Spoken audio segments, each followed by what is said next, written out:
नमस्कार, मैं हूं मृत्युंजय कुमार झा। शाम के 5:30 बज चुके हैं और अगले आधे घंटे तक कमोडिटी मार्केट पर सबसे बड़ी कवरेज जारी है। आपके सवालों का सबसे बड़ा मंच तैयार है। तो अगर आपने कमोडिटी में ट्रेड किया है या फिर नया ट्रेड करना चाहते हैं, जानना चाहते हैं कि आपके लिए कहां पर कमाई के मौके हैं, तो आप नंबर नोट कर लें 02223001634। इसके अलावा आप 02223001635 पर भी अपना सवाल पूछ सकते हैं।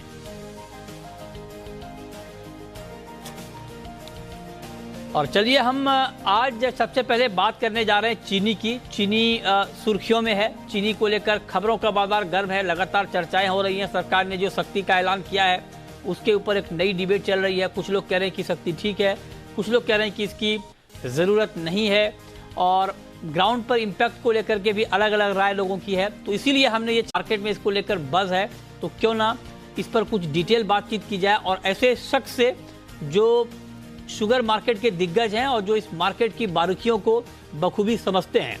हमारे साथ इस वक्त जुड़ चुके हैं आदित्य झुंझुनवाला, जो कि प्रेसिडेंट हैं इंडियन शुगर मिल एसोसिएशन के। झुंझुनवाला जी, बहुत बहुत स्वागत है आपका जी बिजनेस पर। और इनफैक्ट आपको मैं बधाई धन्यवाद कहना चाहूँगा इस बात को लेकर कि जब डिसीजन आया, सरकार ने जब ये नोटिफिकेशन जारी किया शुगर एक्सपोर्ट पर कर लगाने का, तो सबसे पहला रिएक्शन आपने हमें दिया, इसके लिए आपका बहुत बहुत धन्यवाद।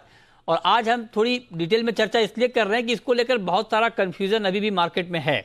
तो मेरा पहला सवाल झुंझुनवाला जी आपसे ये होगा कि पहले तो आप ये बताएं कि ये जो 100 लाख टन की एक्सपोर्ट की सीमा तय की गई है, इससे चीनी मिलों को कोई ऐतराज़ है, या आपको लगता है कि चीनी मिलों को इससे कोई ऐतराज़ नहीं है, कोई दिक्कत नहीं आने वाली है? इसमें जहां तक इस्मा का सवाल है और जो शुगर इंडस्ट्री का इसमें स्टेटस है कि टोटल प्रोडक्शन हिंदुस्तान का टोटल प्रोडक्शन इस बार है 360 लाख टन का प्रोडक्शन इस बार होगा। और उसको देखते हुए, मद्देनजर देखते हुए, जो हमारा कंजम्पशन है वो 275 लाख टन का है। तो जो हमारे पास सरप्लस है उसी को हम लोग को एक्सपोर्ट करने की हम लोग ने सरकार से रिक्वेस्ट की थी, और उसको मांग को हमारी देखते हुए सरकार ने जो 100 लाख टन का एक्सपोर्ट की लिमिट रखी है, वो हमको लगता है कि वो काफी सफिशिएंट है, जिससे कि हमारे पास जो हमारा क्लोजिंग स्टॉक रहेगा वो काफी सिचुएशन हमारी कंट्रोल में रहेगी। और इससे अगर आप ये भी देखें, जहाँ से पिछले सालों में जो एक्सपोर्ट हुआ है उसको देखते हुए इस साल का रिकॉर्ड एक्सपोर्ट होगा। 100 लाख टन अगर हम एक्सपोर्ट इंडिया कर लेती है तो सबसे अधिक एक्सपोर्ट आज तक के कभी तक इंडिया ने जो एक्सपोर्ट किया उससे हाईएस्ट एक्सपोर्ट होगा 100 लाख टन। तो आप कह रहे हैं कि 100 लाख टन का टारगेट भी बहुत ज़्यादा है, और अगर उतना हो जाता है तो ये अब तक का रिकॉर्ड होगा। ये बात तो ठीक है सर। अब जरा आप बताएं कि आपने कहा कि 375 लाख टन का उत्पादन है और 100 लाख टन की लिमिट तय की गई है एक्सपोर्ट की। तो अगर मान लीजिए हमारा कंजम्पशन 275 लाख टन है, 100 लाख टन हम एक्सपोर्ट कर देते हैं, तो टोटल हो गए 375, और 375 का हमारा उत्पादन है, तो ये नेट नेट हो गया सर। तो ऐसा तो नहीं कि सप्लाई थोड़ी टाइट हो जाएगी अगर इतना एक्सपोर्ट हो जाएगा? तो सप्लाई इसलिए नहीं टाइट होगी क्योंकि हमारे पास 80 लाख टन का ओपनिंग स्टॉक है। अगर हम लोग लेके चले, जो हर साल वर्ष के पहले प्रारंभिक अवशेष होता है, वो 80 लाख टन का हमारे पास ओपनिंग स्टॉक रहेगा। ठीक है। और ओपनिंग स्टॉक की वजह से जो कि अगर एक साल महीने का कंजम्पशन देखते हैं वो 22 लाख से 23 लाख टन का होता है, तो इस हिसाब से आप देखें तो हमारे पास 4 लाख टन की चीनी 4 महीने की चीनी स्टॉक में थी। जबकि सरकार का और इस्मा का स्टैंड हमेशा था कि हमारे पास 3 महीने की शुगर हमेशा स्टॉक में रहनी चाहिए। ठीक है। तो अगर अगला सीजन चालू होगा, ये एक्सपोर्ट होने के बाद भी हम लोग कभी करीब 70 लाख टन चीनी हमारे पास स्टॉक में रहेगी। अच्छा, तो मतलब आप ये कह रहे हैं कि 1 अक्टूबर को जब नया सीजन शुरू होगा तो आप कह रहे हैं कि 70 लाख टन का स्टॉक होगा, और चूंकि अक्टूबर नवंबर का महीना जो है वो फेस्टिवल का महीना होता है, तो उस वक्त डिमांड भी थोड़ी ज़्यादा होती है, दिवाली दशहरे का त्यौहार होता है। तो आपको लगता है सर कि अगर 60 लाख टन या 70 लाख टन का स्टॉक बच जाता है 1 अक्टूबर को, हमारा जो क्लोजिंग स्टॉक है, तो ये सफिशियंट है? मोर देन सफिशिएंट है, क्योंकि अगर आप देखिए हमारा मंथली कंजम्पशन जो कोटा रिलीज होता है वो 22 लाख टन का होता है अप्रोक्सीमेटली। तो उसके हिसाब से भी 3 महीने का हमारे पास चीनी का स्टॉक रहेगा, और अक्टूबर में फैक्ट्रियां चालू हो जाती हैं। अच्छा। तो नए चीनी का भी उत्पादन शुरू हो जाता है। ठीक है। अब एक बात झुंझुनवाला जी मेरे दिमाग में ये आ रही है, ये मतलब मैं जब से ये डिसीजन हुआ है तब से मैं ये बात जानना चाह रहा हूँ कि अगर मान लीजिए चीनी की सप्लाई पर्याप्त है, पहली बात, और चीनी के दाम भी नहीं बढ़ रहे हैं, तो फिर सरकार को ये डिसीजन क्यों लेना पड़ा? 100 लाख टन की लिमिट क्यों तय करनी पड़ी? कहीं ऐसा तो नहीं कि अगर मान लीजिए ये लिमिट तय नहीं होती तो आप लोग ज़्यादा एक्सपोर्ट कर देते, 100 लाख टन से भी ज्यादा, इस बात की कोई संभावना थी क्या? सरकार ने थोड़ा इन्फ्लेशन को देखते हुए, व्हीट एक्सपोर्ट को देखते हुए ये कदम उठाया है। सरकार की भी जानकारी में है कि अभी तक 80 लाख टन का अप्रोक्सीमेटली हम लोग निर्यात कर चुके हैं। और क्योंकि बारिश का सीजन आने वाला है, तो इन महीनों में 20 लाख टन होना भी बहुत मुश्किल से ही हो पाएगा। अच्छा अच्छा, तो आप तो हाँ सही बात है कि बारिश के मौसम में कम होता है एक्सपोर्ट, एक्सपोर्ट हाँ, तो लिहाजा वो टारगेट भी मीट करना थोड़ा मुश्किल होगा।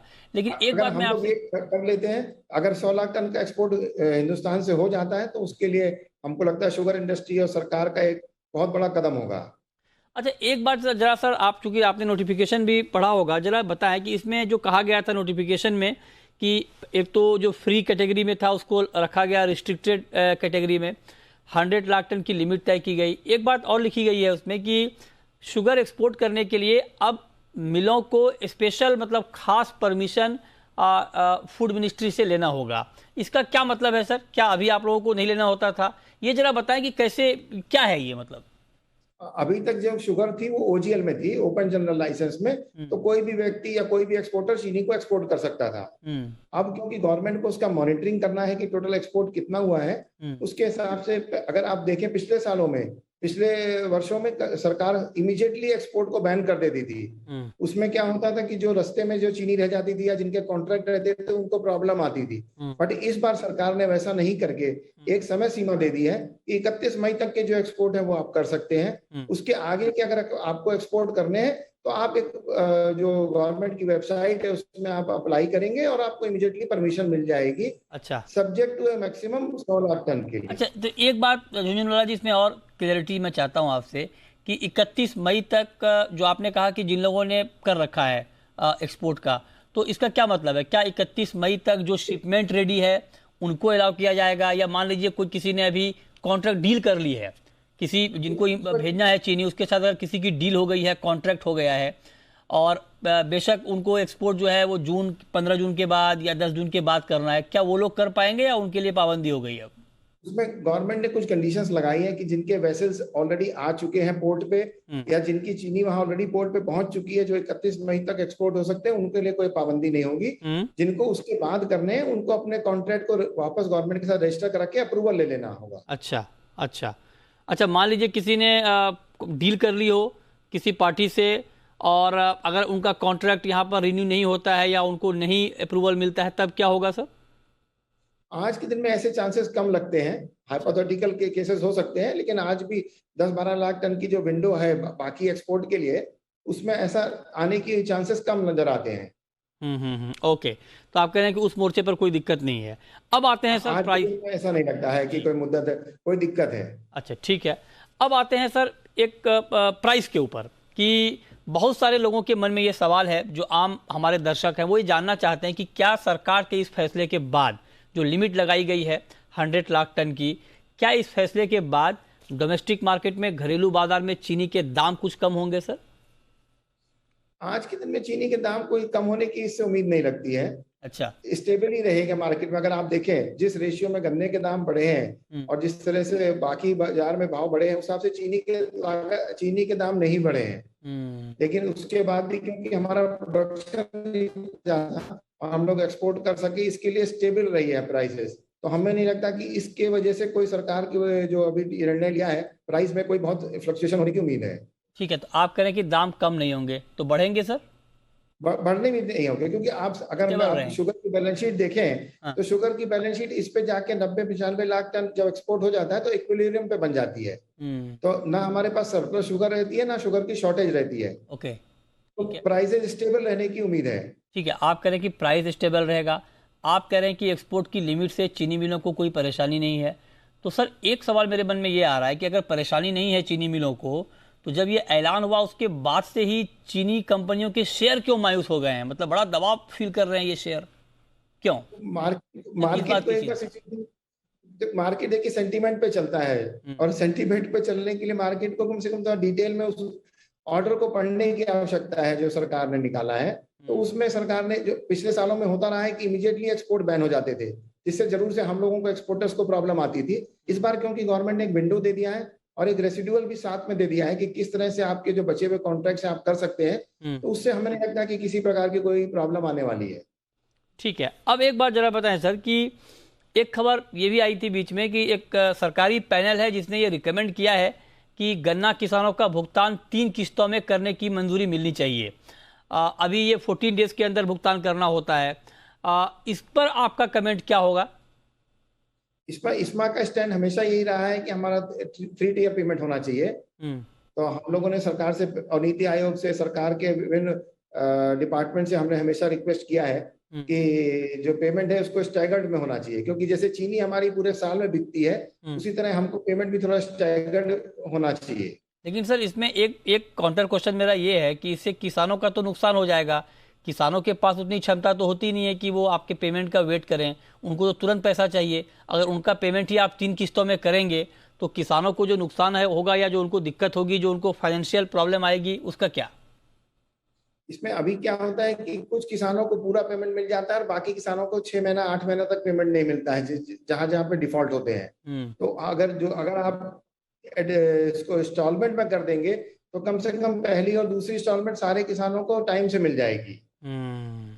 अच्छा, एक बात लास्ट क्वेश्चन आपसे सर कि एक्स प्राइस, जो एक्स फैक्ट्री प्राइस होता है चीनी का, शुगर का, उसको आप लोग कुछ रिवाइज करने, मतलब उसको कुछ रिवाइज करने की बातचीत चल रही है क्या, या उसको कुछ कम करने की बात चल रही है क्या? नहीं, हमने तो सरकार से कहा है कि पिछली बार भी जो एफआरपी बढ़ी थी, एफआरपी बढ़ने के बाद जो एमएसपी का ग्रोथ बढ़ना चाहिए था, उसको सरकार ने अभी तक उसमें कोई निर्णय नहीं लिया है। तो हमारा बार बार सरकार से यही रिक्वेस्ट है कि जो एफआरपी सरकार ने बढ़ाई है उसके परिप्रेक्ष्य में हमको एमएसपी की भी रिवीजन होना चाहिए, लेकिन अभी तक सरकार में उस पर कोई निर्णय नहीं हुआ है। अच्छा, चलिए सर, वैसे मेरा ये लास्ट क्वेश्चन था, लेकिन एक सवाल और आपसे पूछना चाहता हूँ आखिर में कि ओवरऑल इंडस्ट्री की सेहत अभी आपको कैसी दिख रही है? शुगर इंडस्ट्री की अभी क्या हालत है और आगे के आउटलुक आपके क्या है? मतलब आपको क्या लगता है अभी इंडस्ट्री में आगे क्या कुछ होने वाला है? अच्छा होने वाला है, खराब होने वाला है, क्या होने वाला है? इंडस्ट्री की मोटी अगर आप हालत देखें तो इंडस्ट्री आज के दिन में, क्योंकि एथनॉल का जो सेक्टर चालू हुआ है, गवर्नमेंट ने जो एथनॉल का प्रमोशन किया है उससे स्टेबिलिटी आ गई है मार्केट में और चीनी मिलों में। और सारी चीनी मिलें इस समय अपने एक्सपेंशन में लगी है ताकि वो एथनॉल का मैक्सिमम प्रोडक्शन कर सकें। अगर आप देखें, जो पहले हम लोग 10% अचीव नहीं कर पा रहे थे, इस बार हमने पूरा 10% अचीव कर लिया है। और जो प्रधानमंत्री जी ने 2025 में 20% का टारगेट रखा है, इंडस्ट्री उसके लिए तत्पर है और पूरी मेहनत कर रही है कि कम से कम हम 20% एथनॉल में अपना शुगर को डाइवर्जन करके 20% का टारगेट पूरा करें। तो हम लोग कर लेंगे सर? चीनी मिलें हमारी तैयार हैं ये डाइवर्जन करने के लिए एथनॉल का?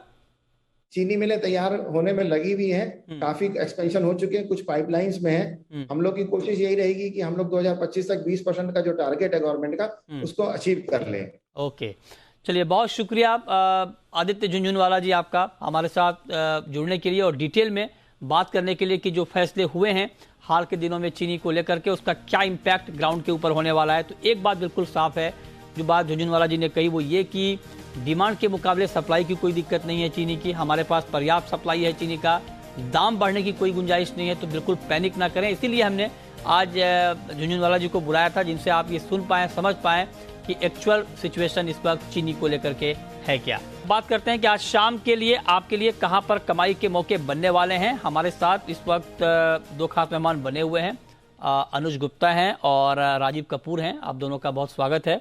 अनुज जी, गोल्ड का मार्केट 76 रुपये नीचे है और 50,743 ये एमसीएक्स पर गोल्ड का लेवल है। क्या किया जाए सर इस भाव पर?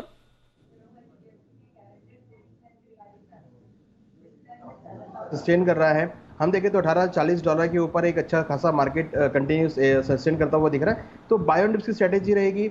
हालांकि शाम को यूएस के जीडीपी के डेटा आने जो कि मार्केट का आगे का मूवमेंट तय करेंगे, बट तब तक मुझे लगता है कि मार्केट के अंदर खरीदारी का ट्रेड रह सकता है। 50,600 के आसपास गोल्ड में खरीदारी कर सकते हैं। स्टॉप लॉस 50,350 का रहेगा। टारगेट 51,200 का रह सकता है। हालांकि हमारा मानना है कि जो जीडीपी के डाटा, जो आंकड़े आने वो थोड़े से वीक आ सकते हैं, तो उससे गोल्ड और सिल्वर को एक अच्छा सपोर्ट मिल सकता है। तो तब तक हमें लगता है कि गोल्ड सिल्वर में एक अच्छा बाउंस बैक देखने को मिल सकता है। तो बाय की स्ट्रेटेजी हमारी गोल्ड में रहेगी। सिल्वर की अगर बात करें तो सिल्वर में करीबन 61,200 के आसपास खरीदारी करें। 60,600 का स्टॉप लॉस लगाएं। टारगेट 62,200 तक हो सकता है। हमें लगता है सिल्वर के अंदर भी खरीदारी का ट्रेड देखने को मिल सकता है। अच्छा, ठीक है, तो ये राय आपकी है गोल्ड और सिल्वर पर। राजीव जी, कच्चे तेल में 70 रुपए की तेजी है और 8,600 के ऊपर एमसीएक्स पर क्रूड इस वक्त ट्रेड कर रहा है। क्या लगता है सर, क्योंकि सप्लाई को लेकर चिंता तो मार्केट में है, और दूसरी तरफ डिमांड भी बढ़ने की बात बार बार हो रही है, तो क्या किया जाए क्रूड में? मृत्युंजय जी, जिस तरह से देखिए नाइमेक्स के भाव जो हैं $110 के ऊपर लगातार बने हुए हैं और फंडामेंटल्स भी काफ़ी फेवरेबल हैं, और इंडियन मार्केट में बात करूं तो लगातार भाव 8500 के ऊपर ट्रेड कर रहे हैं। मुझे लगता है कि 8600 का अगर आज के दिन में स्तर मिलता है तो एक इंट्राडे के लिए पोजीशन बिल्ड की जा सकती है बाय साइड में 8540 के स्टॉप लॉस से। पहला टारगेट 8700 का रखता है। अगर बाजार 8700 के ऊपर सस्टेन करता है तो बाजार का फिर एक ऊपर का नया दायरा खुलेगा और उस दायरे में बाजार फिर 8850 और 8900 तक भी जा सकता है। 8700 अभी तक एक इम्पॉर्टेंट रेसिस्टेंस की तरह एक्ट कर रहा है। पिछले 3 दिन से अगर हम देखें तो बाजार 8700 और 8500 की रेंज में ट्रेड कर रहा है, बट बाजार हायर साइड में अपनी ट्रेड कर रहा है, तो मुझे लगता है कि काफी उम्मीद है कि अपसाइड में ब्रेकआउट देखने को मिले। ठीक है, चलिए कॉलर हम लेंगे, अभी सवाल जवाब शुरू करेंगे, लेकिन नेचुरल गैस की बात एक बार कर लेते हैं। 1.5% से ज्यादा ऊपर है एमसीएक्स पर नेचुरल गैस, 712 के ऊपर बड़ी तेजी, और अंतर्राष्ट्रीय बाजार में 14 साल की ऊंचाई पर है नेचुरल गैस का भाव, $9 के ऊपर गया है। बड़ी तेजी मार्केट में एक बार फिर से बन गई है। क्या कमेंट है आपका अनुज जी, क्या करना चाहिए इसमें नेचुरल गैस में? देखिए नेचुरल गैस में 700 का एक रेजिस्टेंस ब्रेक किया है, जिसमें हमें लगता है कि एक अपसाइड मोमेंटम कंटिन्यू हो सकता है यहाँ पर। हालांकि भाव थोड़े ओवरबॉट में है, मगर हमें लगता है कि एक बार 730 735 के लेवल देखे जा सकते हैं। तो प्योरली इंट्राडे के लिए हमें लगता है कि यहाँ पर खरीदारी का ट्रेड ले सकते हैं। 10 से 15 रुपए की तेजी और नेचुरल गैस में देखने को मिल सकती है। ठीक है, तो ये राय आपकी है एमसीएक्स पर नेचुरल गैस के ऊपर। चलिए अब हम शुरू करते हैं सवाल और जवाब। पहला सवाल है संजय जैन साहब का, पूछिए जैन साहब। हेलो जी पूछें। हेलो, सुन रहा हूँ सर, पूछिए। जी सर, मेरा सवाल मेंथॉल पर है। मैंने कल भी पूछा था विजय वकील सर से। फंडामेंटल के आधार पर मुझे फिजिकल में बाइंग करना है, क्या हालात है? ये तो मंदा होता चला जा रहा सर, कुछ राय बताइए। मेंथा 8 रुपए नीचे, आज करीब करीब 8 रुपए नीचे बंद हुआ है 1022 के स्तर पर। क्या करना चाहिए राजीव जी मेंथा में अभी? मृत्युंजय जी, बिल्कुल फंडामेंटल्स जो हैं काफ़ी फेवरेबल हैं मेंथा के। अगर बात करें तो इस समय जो तेल की जो फसल में जो तेल है उसके कंटेंट जो है काफ़ी कम जताए जा रहे हैं फिजिकल मार्केट में। तो मुझे लगता है 1000 के आसपास से दाम संभल जाने चाहिए, और पहला जो लक्ष्य जो बनेगा वो रफली मुझे लगता है 1100 1150 तक का जाना चाहिए।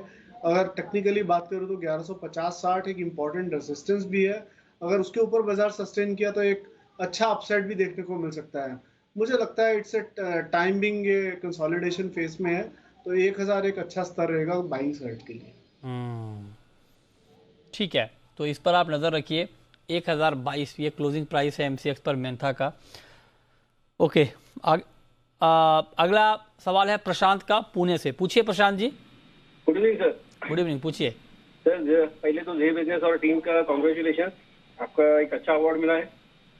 बहुत बहुत शुक्रिया सर, बहुत बहुत शुक्रिया। जी जी सर, सवाल सिल्वर के रिगार्डिंग था कि सिल्वर अभी $22 क्रॉस करेगी रिसेंट? $22 क्रॉस करेगी, ये आप जानना करे, वो जाके हमेशा टच करके आ रही है, तो रिकवरी है वहां से पॉसिबल? अच्छा ठीक है, जानते हैं। अनुज जी बताएं। एक्सपेक्टेड है कि $22 का लेवल ही ब्रीच कर सकती है, क्योंकि जिस तरीके से हमने लोअर लेवल से रिकवरी आते हुए देखी है, तो एक बाउंस बैक यहाँ पर और देखने को मिल सकता है। हालांकि शाम को अभी 6 बजे यूएस के जीडीपी के डेटा आएंगे, उसके बाद और क्लियर हो जाएगा, बट एक्सपेक्टेड है कि एक बाउंस बैक जो है गोल्ड सिल्वर में देखने को मिल सकता है। और एक्सपेक्टेड है कि जो चांदी है वो करीबन $22 को ब्रेक करती हुई 2250 तक जा सकती है, और गोल्ड हमें अगर देखें तो $1860 को ब्रेक करता हुआ $1880 तक के लेवल को टेस्ट कर सकता है। ठीक है, अगला सवाल है प्रहलाद का, राजस्थान से है, पूछिए प्रहलाद जी। सर नमस्कार। नमस्कार, पूछिए। सर जी, गुप्ता जी सवाल है, अगले 2-3 महीने में ग्वार सीड 7000 हो सकता है सर? अगले 2-3 महीने में ग्वार सीड 7000 तक जा सकता है क्या, ये आप जानना चाहते हैं? बताइए गुप्ता जी। देखिए ऊपर में अगर आप देखेंगे तो 6400 को मार्केट ने काफी स्ट्रॉन्ग रेजिस्टेंस के तौर पर लिया है। हालांकि हमें भी लग रहा था कि 7000 का लेवल जाएगा, मगर 6400 से मार्केट नीचे की तरफ रिकवर हुआ है। और नीचे अगर आप देखेंगे तो इंटरेस्टिंगली 5800 को मार्केट काफी अच्छा सपोर्ट ले रहा है। आज हमने एक रिकवरी आते हुए देखी है। अगर थोड़ा लॉन्ग टर्म व्यू देखें 3 से 4 महीने में, तो आपको 7000 के लेवल देखने को मिल सकते हैं, मगर इंपॉर्टेंट है कि 6400 के ऊपर मार्केट क्लोज करे, जिसके ऊपर वो क्लोज करने पाने में असहमत रहा है। हमें लगता है कि अगर 6400 के ऊपर मार्केट क्लोज करता है तो आपको अच्छी तेजी ग्वार में देखने को मिल सकती है। ठीक है, ठक्कर साहब हैं, जिगर ठक्कर है हमारे साथ जुड़ रहे हैं, पूछिए ठक्कर साहब। सर राजीव जी से सवाल है, गोल्ड पे इंट्राडे में क्या करना चाहिए, कौन से लेवल पे क्या करूँ? अच्छा, राजीव जी से आप जानना चाहते हैं गोल्ड पर इंट्राडे में क्या करना चाहिए, बताइए राजीव जी।